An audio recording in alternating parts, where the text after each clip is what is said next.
Ponce, diputado a la Asamblea Nacional, te dejaba esa pregunta en el aire. ¿Cómo nosotros los ciudadanos comunes podemos reencontrarnos? ¿Qué propones?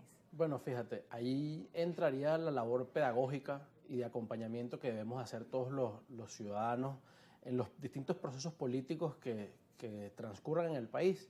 Allí es muy importante centrarse en cuáles son esas necesidades primordiales, ¿no? que hay que resolver, porque cuando lo básico es lo que está haciendo falta, pues entonces hay que irse a lo elemental para alcanzar soluciones. Una forma muy simple de encontrar a los ciudadanos es empezar a escucharlos. Es que los actores que tenemos la responsabilidad de acompañar el padecimiento, pero aportando soluciones y no solo exacerbando ese padecimiento, pues empecemos a escuchar y atender realmente cuál es la opinión de la ciudadanía, como lo mencionas tú, de a pie, del común denominador de Venezuela, que al final no se distancia tanto de la realidad de los actores que hacemos política, que al final acudimos a los mismos sitios para hacer compras, al final hemos tenido que hacer las mismas colas de gasolina, al final hemos sido víctimas de los mismos cortes de luz, de la misma falta de agua. Entonces, no hay que, en alguna medida, no hay que alimentar esa pretensión que existe de algunos sectores de hacer ver que todos los políticos vivimos en una burbuja y que no hacemos parte de la vida social y cotidiana del país. Eso creo que es importante. Mira, Oliver, ¿tú crees que en política es posible recoger el agua derramada? En política y en la vida cotidiana es sí, pero vamos a referirnos a la política. Es casi imposible hacerlo, ¿no? Porque incluso después que la botas, cuando la recoges, viene sucia del suelo. Esto te lo digo por un comunicado que acaba de aparecer, de ser publicado por parte de María Corina Machado y de Edmundo González, donde ellos se manifiestan en contra de la decisión de Guyana de dar licencias para explotar el petróleo en aguas del Esequibo.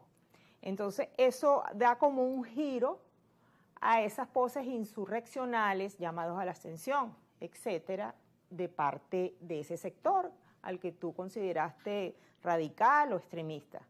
Entonces, de allí viene la pregunta del agua derramada.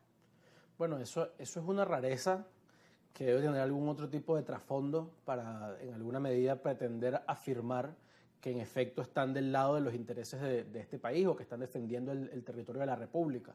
Porque cuando hubo que tomar posiciones y cuando hubo que asumir una posición contundente en favor de la soberanía venezolana sobre el territorio Esequibo, unos guardaron silencio y los otros estuvieron a favor de la ExxonMobil. Olvidémonos del caso de Guyana propiamente.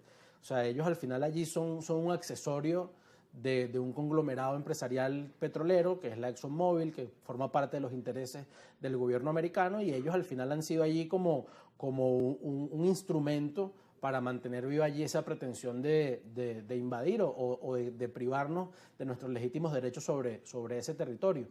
Y es lo que te menciono, cuando se hizo acá el referéndum, cuando siempre se ha manifestado, porque además ha sido una posición de la cual podemos hablar con mucha propiedad desde mi partido, porque ha sido un tema que siempre ha sido de primera línea de interés de Cambiemos Movimiento Ciudadano, y que además cuando se instaló la Asamblea del año 2020, en el año 2021, cuando se instaló este Parlamento Nacional, la primera intervención que hizo la bancada opositora fue por el diputado Timoteo Zambrano, y fue para hablar específicamente de cuál era la ruta que debía seguir el Estado venezolano para defender sus intereses en Guyana Esequiba, en el Esequibo, y para defender en efecto pues la soberanía que nosotros ejercemos en ese territorio. Entonces, cuando vemos que hay actores que nunca se han manifestado en favor de eso o que han estado en contra de las iniciativas que ha tenido Venezuela como país, como Estado, no como gobierno, sino como Estado, para defender su territorio, pues algo huele mal o algo pareciera estar pasando. Porque esos cambios de opinión, que es el problema que tiene el radicalismo, pero también puede no son tan normales. Pero también puede ser que ya se dieron cuenta de la realidad, ¿o tú crees que eso no es así? El problema es que el daño que se ha hecho con cada una de las declaraciones de estos actores políticos sobre ese tema y la desatención que han tenido también en los momentos que han habido que atenderlo, pues no se puede recoger con tanta facilidad, ¿no? Obviamente que cualquier esfuerzo que se sume en favor de la defensa de nuestro territorio es válido y es importante, pero hay que ver los intereses y digamos, la voluntad que hay de fondo para sumarse a esta cruzada que algunos hemos venido sosteniendo y acompañando a quienes los están sosteniendo desde hace mucho tiempo. Sí, dijiste la palabra silencio. También hay un silencio ensordecedor sobre la situación que están pasando los venezolanos en El Salvador, producto de estas políticas de Trump. Bueno, quizás, por eso te digo que quizás la motivación para hablar de esto es para decir que están hablando de algo y no que están obviando toda la crisis que se ha generado con el tema migrantes, que no es de ahora. Ahora estamos viendo quizás su peor expresión, quizás el momento más crudo y más difícil que le está tocando vivir a esos venezolanos migrantes que en definitiva siempre han sido la población más vulnerable, porque siguen siendo venezolanos, porque siguen siendo parte de nuestra población, porque siguen estando bajo la tutela del Estado venezolano y a pesar de que no estén dentro de nuestras fronteras, pues son parte de nuestra población y son ese sector tan vulnerable que se fue de este país dejándolo todo atrás, que se fue buscando mejores condiciones de vida, que se fue también en algunos casos bajo ofrecimientos de algunos dirigentes políticos irresponsables que decían que iban a tener todos los derechos y todas las condiciones de vida que no tenían, que no veían representadas acá en Venezuela en el momento en que tomaron la decisión de irse y que hoy están viviendo una tragedia terrible y que es una realidad de la cual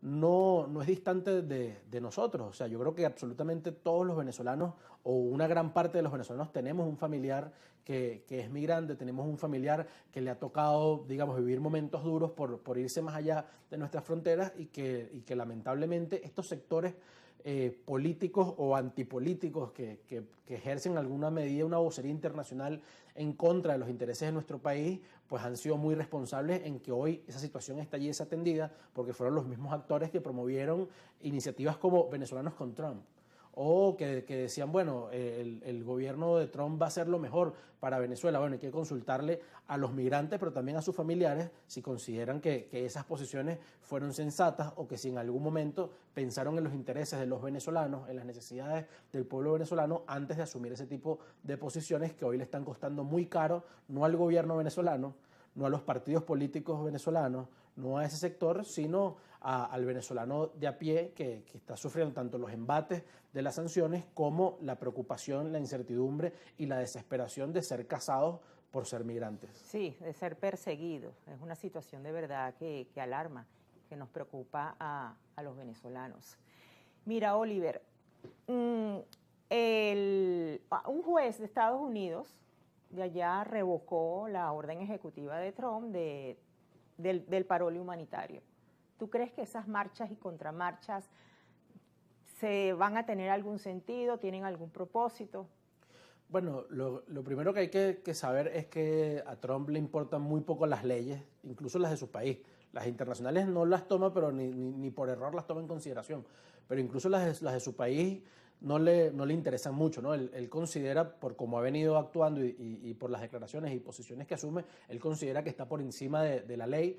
Y lo segundo que hay que precisar es que es una persona que claramente desprecia a la humanidad, que es una persona que de ninguna forma concibe todo lo que atraviesa un ser humano para llegar a la condición de migrante. Nadie elige migrar por voluntad propia, o al menos no en esas condiciones. Hay quien migra por estudiar, hay quien migra por opciones laborales, pero migrar en condiciones de pobreza, que termina siendo la población más vulnerable del mundo, no solo de los venezolanos, de muchas nacionalidades que digamos que forman ese conglomerado migratorio que hay en el planeta. Bueno, esas son condiciones que él desprecia y que él no reconoce y que pareciera odiarlas realmente porque considera que todos los problemas de su país son motivados a eso cuando no es así.